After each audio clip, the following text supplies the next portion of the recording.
If you just plug that in and you give it like a somewhat of a reasonable prompt or, an emotionally driven prompt, that barrier is sort of gone. It gives you something to start with. It's not going to give you the most optimal thing, may not give you the safest thing, admittedly, but it gives you something. Probably better than what you were going to find on some bodybuilding forum or Reddit or wherever you were looking before, or our channel maybe, you get some recommendations. Everything here is excellent. Don't listen to what he just said. We need to reboot the AI on Dante. That's right.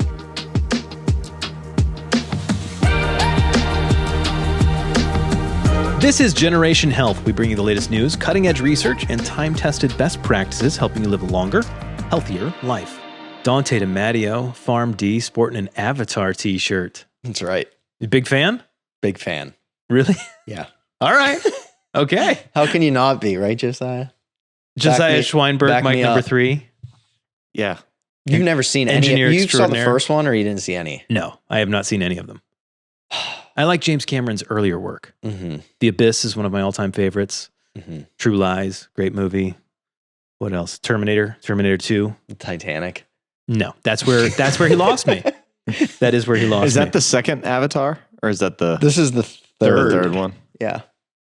We went and saw the first one. So I was probably like 9th or 10th grade. Okay. We went and saw the first one in IMAX 3D. I Sure. think like 3 times. It was just. It was such a fun time. Yeah. So that definitely stuck with me. And then I've taken my nephew to see them. And then as a family, we went and saw the third one. And so that's awesome. It's taken on a life of its own. Absolutely. Beyond the movie. And the movies are good. And the Disney thing, they have a Disney World now at Animal Kingdom. So I did do that. It's big time. I wrote that. Oh, you did? I did. Like the roller coaster one? Okay. Yeah. That's pretty sick. Got super nauseous because I can't do VR. It makes me sick. So that's funny. All right, let's stop. This is very silly and not helping anyone. We are talking today about a fantastic, fascinating new study that came out comparing AI versions, specifically of ChatGPT, the different versions of ChatGPT, and how it does in programming a workout or training regimen for people. This is fascinating. We're not going to be long before people are going to this sort of thing constantly first before anything else. They're not talking to a trainer. They're not doing research beyond just asking the AI. So how is it doing was the big question. And why not turn to an actual trainer to help us understand this study? Thanks for that intro, Tyler. Absolutely. That definitely covers it. So that's it. We're done. I do find this fascinating, obviously from a personal level, just trying my best to write training programs for myself, for other people, having worked with other coaches who've, wrote training programs for me. Yeah. The coach that I work with now,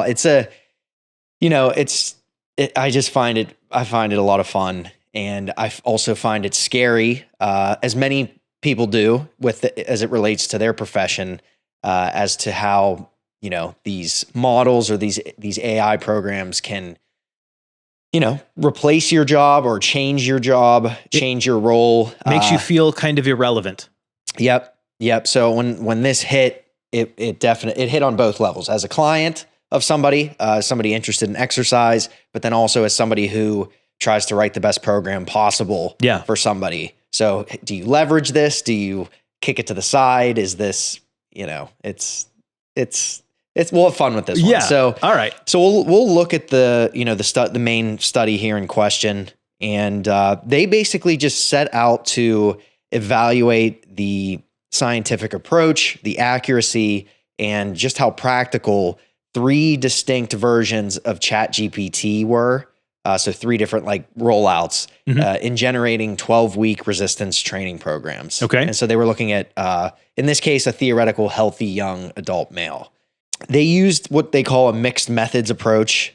So they're combining quantitative and qualitative scoring, and expert analysis in this case to kind of decide whether or not they were getting good studies or good training programs advice. Or not. So again, looking at the patient profile or the person, the avatar in this case. Yeah. Wow. It was Terrific. it was a hypothetical. I really wish that you'd have worn that shirt specifically for that reason. I know. I mean, that's probably why I use that word. We're going to pretend you did. Deep down. I mean, it is a real word, and it has that specific meaning. It means a stand-in, not real person. Yeah.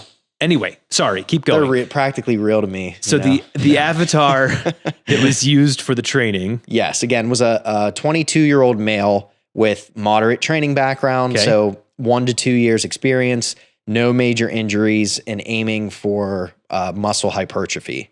So looking at the evaluators. My guy. Yeah. The evaluators were 7 experts. These included certified strength and conditioning specialists, PhDs in sports science, all with greater than 10 years of experience. And so looking at the blinding, importantly here, the evaluators were blinded to which model was being used. So they knew they were talking to an AI, yes, but not which version. Yes. So Okay. I mean, that's a critical point to the study. Yep.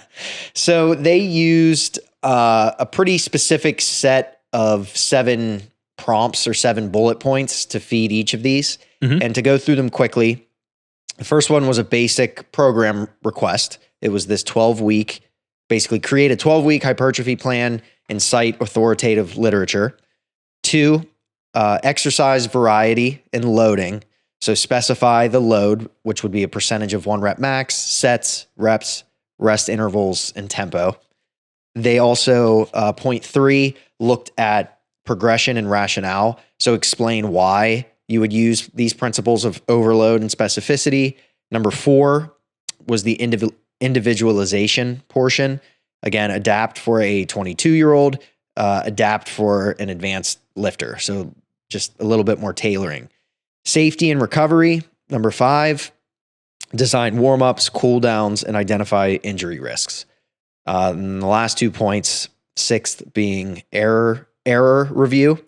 Are there any exercises or suggestions in the program that could pose a risk?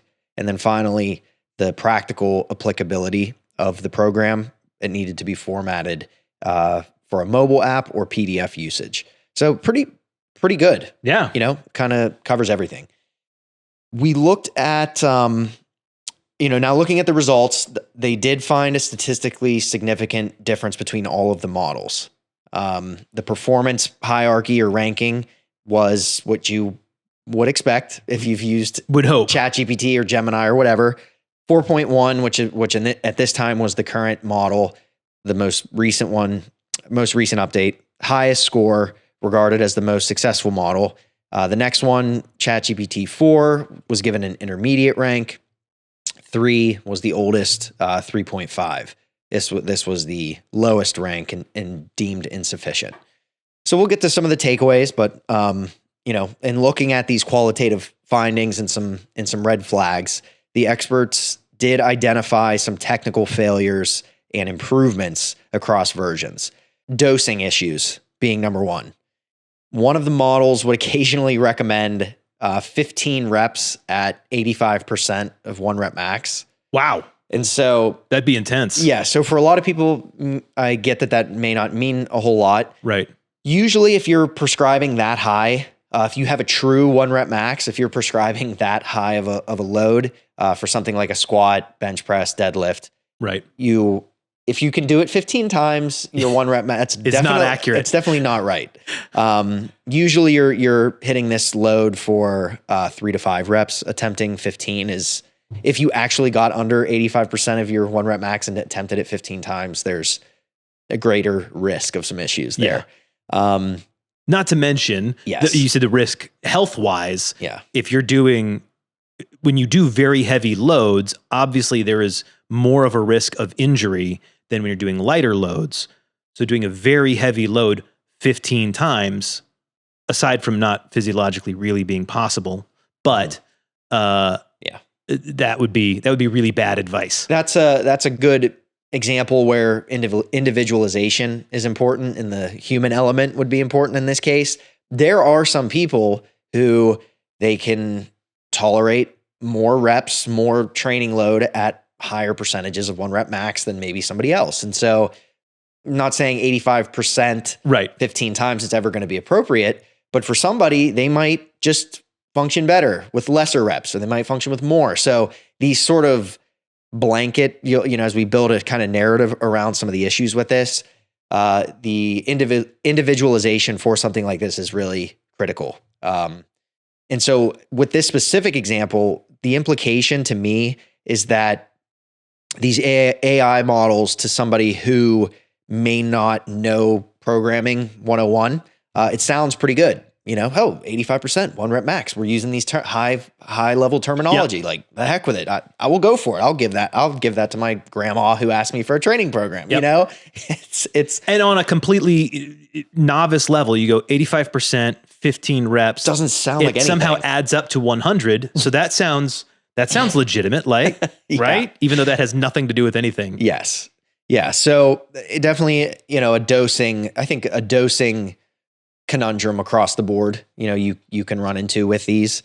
Now, the next thing, scientific sourcing. So version 3.5, it relied on outdated sources and actually provided no references with the responses.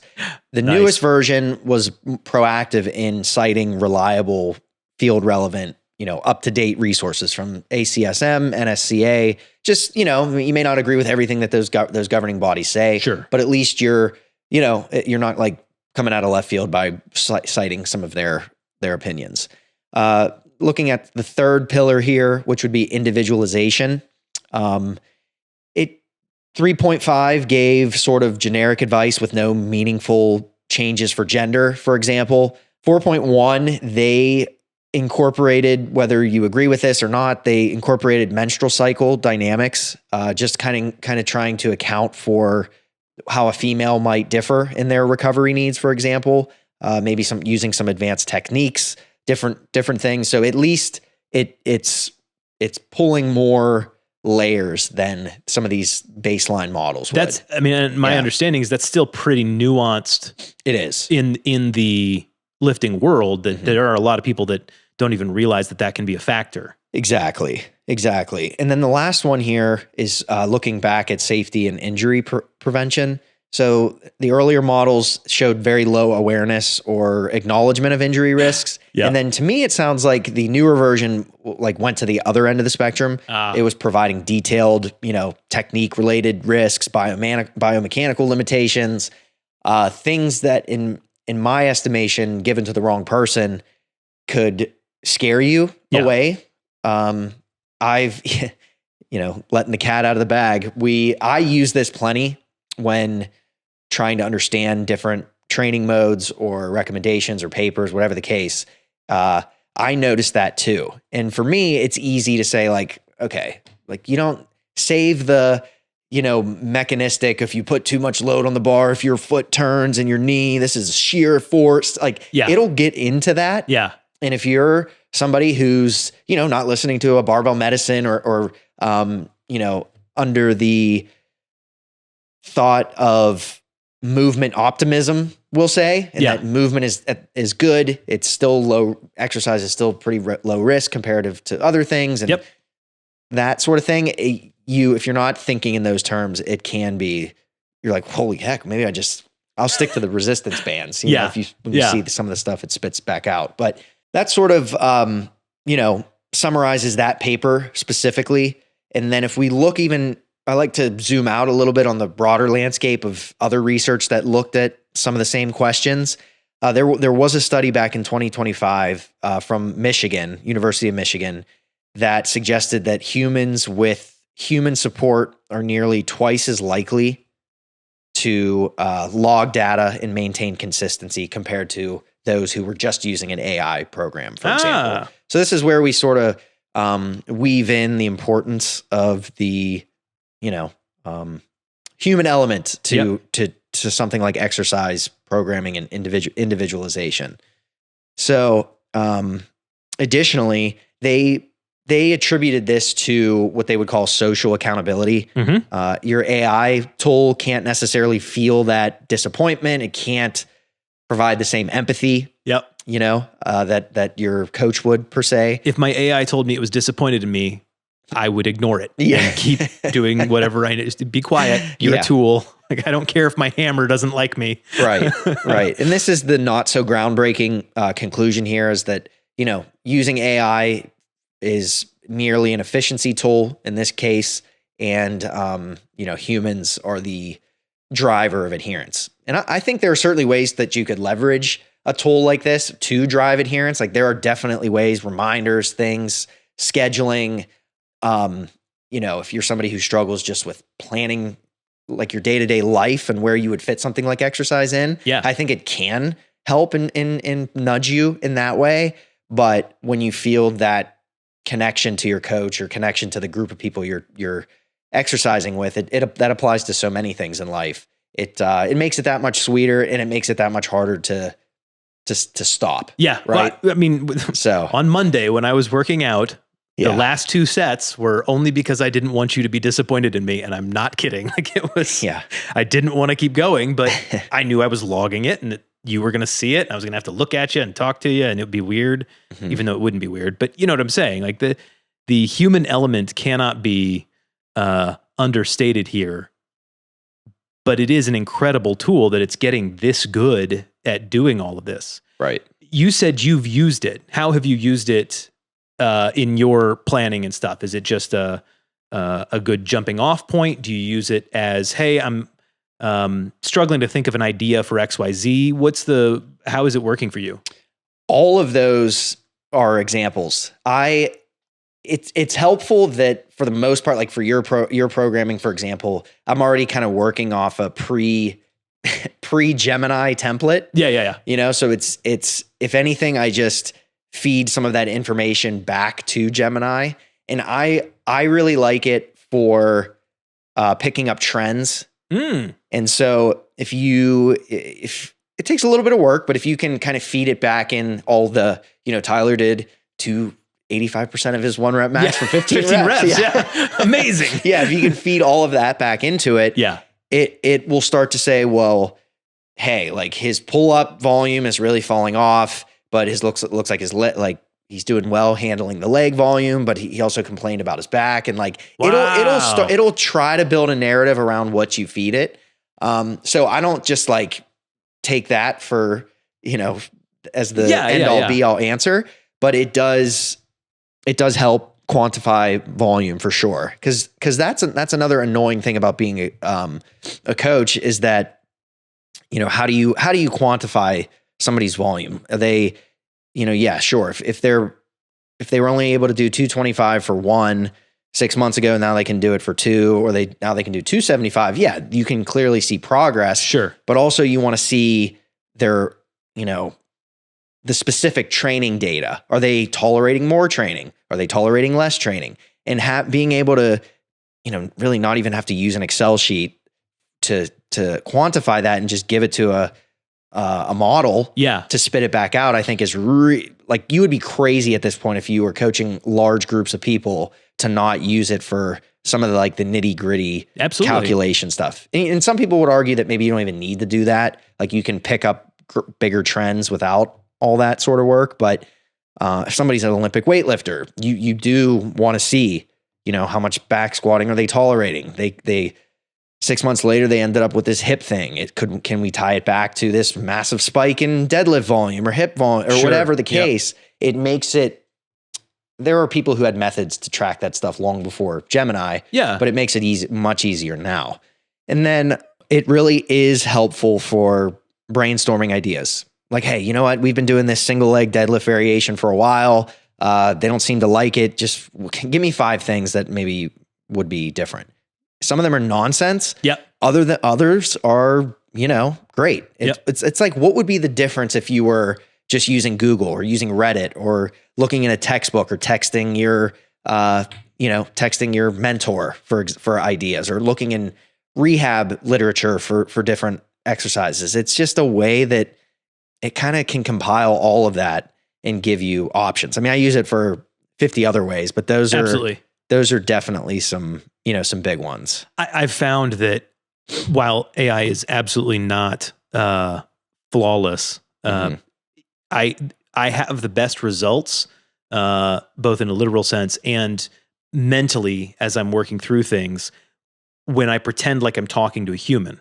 Yeah. And in the sense that I might trust this human to a large degree, but they're not infallible. They make mistakes, and I can kind of gauge the trust based on have they made what have they made mistakes about in the past? That it's that kind of conversation that you might be right on 80% of the things that you say, but then there's going to be 20% where you go, what was that? Yeah. Oh no, I'm just going to ignore everything you just said about that particular thing because you clearly are wrong.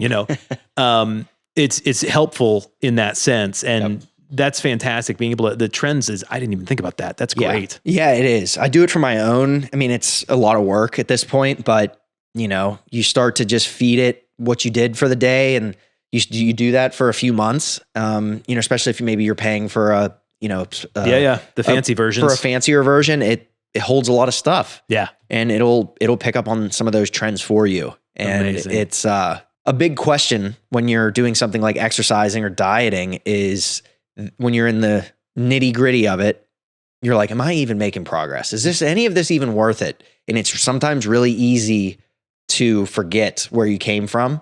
And something like this, it's going to, that's a good idea the numbers kind of won't lie, even on like a very medium term cycle too. Yeah. I like that. You can put some of those concerns to bed if you shouldn't be worrying about them and you are making progress in some aspect, or it can steer you away and say, you know what, like I've gotten hurt 6 times since I started this new bodybuilding program and my ankle's always bothering me, but like, yeah, I can do more weight on the bench, but like, yeah, at what cost? Yes. And it gives you a very tangible way to it's like, I can't imagine not putting that information in now, just because of some of those insights. So this is so fun. And yeah, the crazy thing is it's not just training. This is going to have. Yeah. I'm glad you mentioned that. There's a paper, another paper looking at hypertension management. So this was a 2026 RCT, AI assisted remote rehabilitation for hypertension. They found that AI interventions significantly improved 6-minute walk distance and was able to reduce systolic blood pressure compared to standard care, for example. No kidding. Yeah. So it's one small sliver, but again, in a highly structured, like numbers-based quantitative domain, like blood pressure management, these AI tools and agents can be effective, especially at the monitoring and especially at the feedback portions. So it's not going to replace the great cardiologist that you have for sure, but it's like you got this other. But your great cardiologist is going to be more efficient and effective because they're able to rely upon that. Yes. Exactly. Yep. Exactly. Your trainer is going to be able to catch things faster. Yeah. That kind of brings me to, there's always a perfect storm of how we decide on a topic to talk about. And so I saw this paper came out, and then I also watched the Super Bowl like many people did somewhat recently. And that's the first time I saw the ChatGPT commercial, and it was specifically targeting exercise and how you might leverage AI to make an exercise program. I missed that. No kidding. So it was a regular guy. I think he was at a park or something. It was ChatGPT. He's looking at a pull-up bar, intimidated, and it shows you his prompt, and it says, I want to feel stronger. Help me do some pull-ups by autumn. And so I'm like, wow. I mean, like this is the direction we're headed here. And it's, it spits out, you can see the prompt, and it's kind of cool. He's improving his pull-ups, and it's showing you his program and all this kind of stuff. And it just really, people are obviously already studying this thing. Right. But that one really struck a nerve with me. I was really overwhelmingly positive when I saw it, to be honest. And I can accept some pushback on that for sure. But I just view that as we've talked a lot about trying to lower the barrier to entry for exercise, something like that. And now who cares if you're using 3.5 or the initial models of ChatGPT, if you just plug that in and you give it like somewhat of a reasonable prompt or an emotional an emotionally driven prompt, I want to do some pull-ups, that barrier is sort of gone. It gives you something to start with, right? Yep. It's not going to give you the most optimal thing, may not give you the safest thing, Right. admittedly, right? Yep. But it gives you something, and it's better. It's probably better than what you were going to find on some bodybuilding forum or Reddit or wherever you were looking before, or our channel, maybe, you get some recommendations. Everything here is excellent. Yeah. Don't listen to what he just said. We need to reboot the AI on Dante. That's right. But it's just, it's like the over the counter version of exercise, right? Yep. It's just right there. You don't have to even go buy like somebody's program, right? I want to sell programs, and it's like, you don't even need it. You could just go buy that to get started. And the takeaway is that the more you can feed it, like the study showed, the more detail you can give it, the more you can almost challenge the agent to give me a reason why you did this. What sources are you using? Cite this. Give it as much as you can. It'll give you a better answer, right? Yeah. So it's accessible. It's relatively cheap at this point. Yep. You can use a free version, and it can be empowering. But as we've seen, it doesn't, it kind of doesn't come without, its negatives. And then on the flip side, I don't know if this was a response to this commercial. I can't remember the exact timeline, but not going to name names, but there was a coach in the CrossFit space who, this didn't really change my opinion on him, but it was almost like a mockery of AI in training. And he's a really smart guy. He's like an OG in the space, of course. And it was like a nice classic Instagram deck. And the title was, here's how we use, like his gym, his online coaching. Here's how we use AI programming, or how we use AI in our programming. And then you swipe over and it just says, we don't.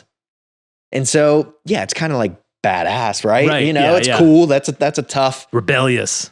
It is. But I don't know, man. Maybe you should. And so then I asked myself the question, would you want your clients to know if you were leveraging AI and making their training programs, or would you want to keep it in the dark and, really kind of gatekeep your expertise, or hold on to all the textbooks and all that doesn't, Gemini and ChatGPT doesn't change all the things you've gained. Nope. Right? It has the potential to propel you forward, in my opinion, but you're going to see this.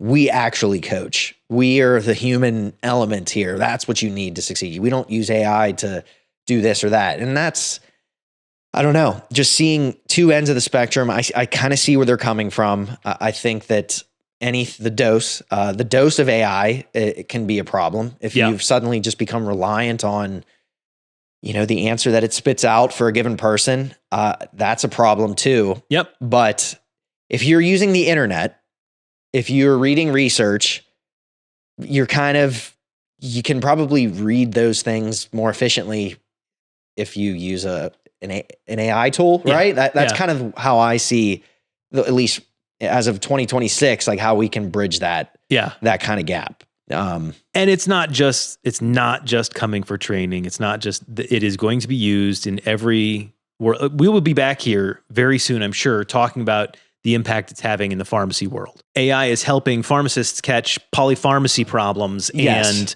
dosage issues and, or supply chain management or whatever to make sure that customers are getting the absolute best possible experience that the tools available will offer it. Exactly. I just thought of this, like my dad, a pharmacist in the 80s, right? Yep. You're trying to run a retail pharmacy business. You're trying to prove that you have credibility and knowledge and all these kind of things. And somebody comes in and at that time, there was no electronic prescribing record. There was no electronic billing.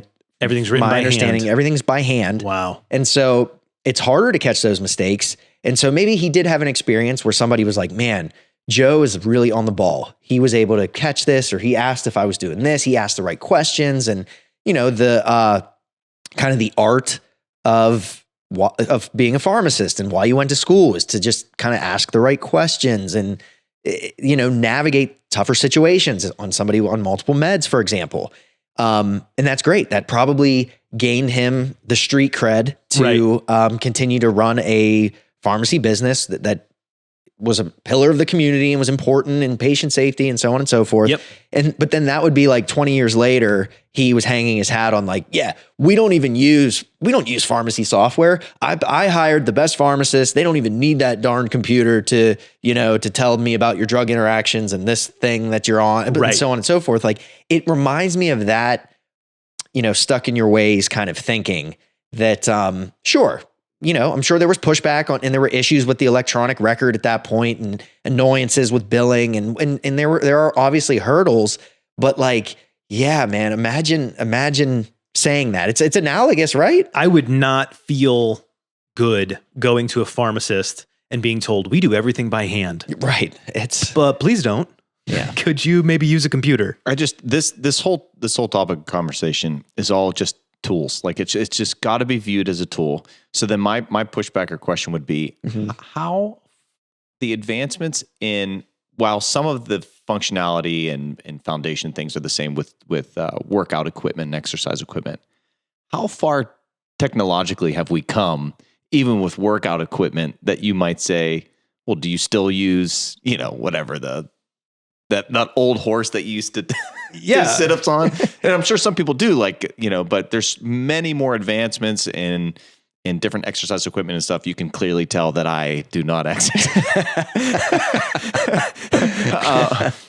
We have an AI agent that will help you with that. But I think there's a level of, and I need to be careful with what I say, but like a level of ignorance when you say like, oh, we won't do this. You're right. Because it's like, if this is going to help, like to your point, Dante, like if this is going to help propel people forward or our business or my coaching, wouldn't I want to incorporate those things? Like, and if it's going to be more widespread as a tool and everyone's going to be, I'd feel on the outside if I wasn't using it, almost like behind what I could be doing. From a marketing perspective, there is certainly a way to leverage, I'm the holdout, I'm the rebel. If you like the old way, come see me. Sure. We're not going to help you lose weight with GLP-1s. We're going to make you run, like that sort of thing. People, there's always a segment of the population that will be attracted to that. Sure. And if you're just trying to feed your family, that's a reasonable way to market. But it is definitely not using all of the available tools at your disposal. That's my thought. I feel embarrassed about the horse thing. What were you referring to? It was just like this, like the pommel horse? It's just like this metal frame that had like a, just forget it. I want to try the horse. The horse thing. I thought they called it like a sit-up horse or something like that. The GHD developer? No. It's like an old, just piece of hardware. Dang. Physical equipment. Do you have it pulled up? No, I don't know if the AI goes far back enough. Okay, let me rein us back in. What can, just to close out this conversation, what does the average person need to know? We've been having a theoretical conversation about being a trainer and being a pharmacist and AI's impact and all that, which is fun, but I'm not a pharmacist, nor am I a trainer. How does this help me? What can the normal person do with this? To keep it very specific, if you were to go download ChatGPT, whatever the case, you can just start with a framework that's been recommended. It's the acronym is COSTAR. And so it stands for context, objective, style, tone, audience, response. And so you can use that for anything. If you're just starting to tinker with this, you could use it for anything. In this case, you're listening to the show, you're going to say, well, the heck with it. I'm going to try to map out a month of programming for myself or a couple workouts. Context, I'm a 45-year-old male. I have bad knees. The objective or your goal, I want to get bigger, hypertrophy. I heard that, muscle building without all the jumping or something, what you perceive as maybe being dangerous initially for you. Right. Style, I can only go to the gym 3 days, or I only have 2 days to give. So just a little bit of what's your would be your optimal situation. Tone, clinical and safety conscious, for example. So you give it some sort of parameters to operate within. You don't say you're the guy on the bodybuilding forum. Yeah. Write me a program. I'm literally the strongest man ever. Yeah. It's like a cheat code. You're saying like, all right, you're a clinical expert. Please, assimilate what you find in the research to my program. Audience. So in this case, you're the audience. You're a beginner, or whatever you want to refer to yourself as. Maybe you're not super confident with machines. Maybe you're not, or maybe you do have experience with one particular thing. You can put that in about yourself. And then the response, you want the response to be organized, right? So you can just say, hey, put this in table format, or something that I can export, or a PDF, or bullet points, whatever works for you. Yep. Something that maybe you can print out, or something you can reference on your phone. Whatever the case, just you want to be able to then actually use it when you take this to the gym or outside, or in your basement. So using that framework can at least get you started in the right direction. I'm all for, by all means necessary, getting started, right? Yep. And I don't want that to get lost on this conversation, and also things I've said in the past about importance of coaching and importance of working with a professional and all those kind of things. I think if you work within this sort of framework, it's a fairly low risk proposition, right? And then as your goals expand, as you run into challenges, as you run into injuries, which inevitably you will, no matter who writes your program, that's when you pivot. You can expand. You can use this to expand your knowledge base. You can use this to pump the brakes and say, hey, I'm now going to see a professional, but I have 2 months of exercise under my belt now. Right? Like Yep. you started. Well, you found started. something that you like. You Yes. probably learned, hey, you know what? I really don't like squatting.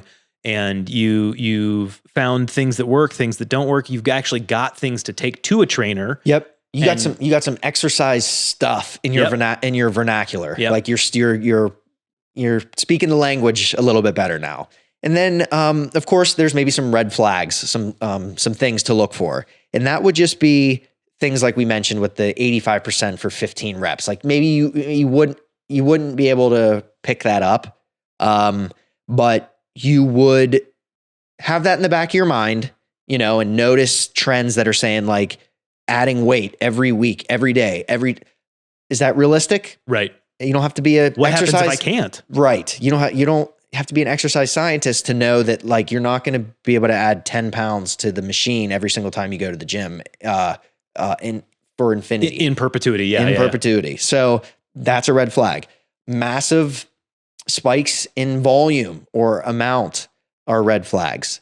So if on week 1, it has you do 1 or 2 sets because you said that you were a beginner, that's not too little. That's amazing, right? That's a great launch point. You started, you did 1 challenging set. But if on week 2, you do 2 sets, week 3, you do 4, week 5, you're on 5 sets, week 6, and then you're just like, so I just did 6 sets of 10 on leg extensions, and I just started 2 months ago. Yeah. You know that those kind of things, it's not going to hurt you every time. But just these robotic sort of linear progression. Yes. Things that become too linear, are going to be red flags in that case. And then you'll just learn as you go. That's awesome. I love it. If you learned something. Roman chair. An old school Roman chair. Okay. The Roman chair is still... It's still a thing. I had one of those fall on me one time. Fundamentally, they're the same